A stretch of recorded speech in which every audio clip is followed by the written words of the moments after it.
Volkswagen has had a little bit of a hard time with the Passat in the US for a while, but they're trying to change that with the redesigned 2020 Passat. Now, this isn't a complete ground-up redesign for 2020. Instead, this is more of a significant refresh. So the bones of the vehicle are the same, but they've changed the inside, they've changed the outside, and they've tweaked a few things under the hood. So we have a very similar design theme up front, but different parts, and a slightly bolder grille. We now have standard LED headlamps and standard LED tail lamps as well. The overall length of the Passat does not change for 2020, so we get the same kind of interior room that we found in the last model, which is still among the best in this category.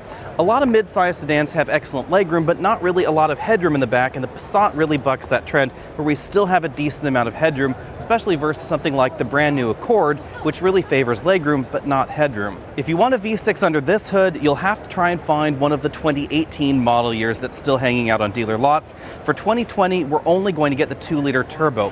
It produces about the same kind of power as last year, but we get a little bit of a torque bump. It's mated only to a 6-speed automatic transmission. We're told that the manual transmission is now gone as well. Don't expect much of a change in terms of overall fuel efficiency. This should get basically the same numbers as the previous generation model with the same transmission. The rear end design has been refreshed, again with those standard LED tail lamps. I think the overall design definitely looks a little bit more elegant, a little bit more Audi-like than the previous model. We still have a very large trunk in the Passat. That's another big reason to get this over some of the smaller mid-size sedans. There's an awful lot of room back there, and it's very square. Helps you put a lot more bags in there in the real-world driving than, of course, we find in some of the competition. The interior is definitely a departure from the outgoing Passat model. We have this very large horizontal air vent that runs across the passenger side that reminds me a lot of the old Audi 5000. We have basically the same infotainment system that we found in the latest Volkswagen models. It's just been popped right here into this dashboard, and basically the same steering wheel as the outgoing model as well. The driver's seat still appears to be quite comfortable. This model has a 2-way adjustable lumbar support, and we have a pretty standard-sized moonroof in this model. I think overall this is definitely a nice evolution of what we've seen in the Passat before.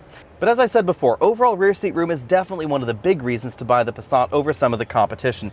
With this front seat moved almost all the way back, I still have several inches of legroom left, and I still have a reasonable amount of headroom in the back. At this point in time, we don't know how much the new Passat is going to cost, but you should expect to see this on dealer lots before the summer of 2020. We are told that there will be an R-Line trim. That's actually the model that we're standing in front of right now, and that is one of the ways that you can get these absolutely gorgeous wheels on this particular model. Expect the Passat to still be a pretty good value in this segment. Volkswagen has long given us a long warranty, that large interior, and a decent number of standard features for a reasonable price. So I expect this to be a little bit less expensive probably than the upcoming 2020 Honda Accord, but expect this to be a little bit more expensive than the last Passat in America. Now, unfortunately, if you were hoping for a European Passat in the United States, you will be a little bit disappointed because this is not the same model that is sold in Europe. However, we are still told that we may get some more of Volkswagen's European models in the US sometime soon. Be sure to hit that subscribe button down there at the bottom of your screen so you can be updated on all of our latest videos, including a full review of this just as soon as we can get our hands on one.